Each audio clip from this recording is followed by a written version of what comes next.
வணக்கம் நம்பளே. ஏகே அவரு என்னதான் ரேசிங்ல பிஸியா இருந்தாலும் நடுவுல கார் கலெக்ஷன்ஸை அவர் பர்ச்சேஸ் பண்ணிட்டே வராரு. அந்த வரிசையில இப்போ ஏகே அவரு செவ்லெட்ல கோவிட் ஜிஓ 6 ஒரு புதிய மாடல் வெள்ளை கலர்ல ஒரு அரக்கனை இறக்கியிருக்காரு. சரி, இந்த காரோட இன்ஜின் செக்மெண்ட் என்னன்னா 5.5 லிட்டர் பிளாட் டேன் கொண்டு இருக்காங்க V8 வெர்ஷன்.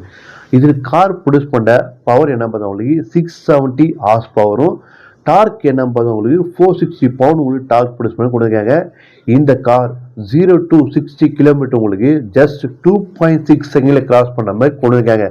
அப்படி இருக்கும்போது இந்த காரோட விலை என்னன்னா, இதோட துபாய் உங்களுக்கு பேஸ் மாடல் பிரைஸ் உங்களுக்கு 97 லட்சம் ரூபாய் கொண்டு இருக்காங்க. ஏகே அவர் வாங்கிறது டாப் எண்ட் மாடல். இதோட ரோட் டேக்ஸ் எல்லாமே இன்க்ளூட் பண்ண உங்களுக்கு 2 கோடி ரூபாய் கிட்ட வருது. ஆனாலும் இந்த கார் நம்ம இந்தியாவில் வாங்கணும்னு ஆசைப்பட்டனாலும் இந்த காரோட விலையே நம்ம இந்தியன் ரோட்ஸ் டேக்ஸ் எல்லாமே உங்களுக்கு இன்க்ளூட் பண்ணால் உங்களுக்கு 3 கோடி ரூபாய் கிட்ட உங்களுக்கு கிராஸ் ஆகும்.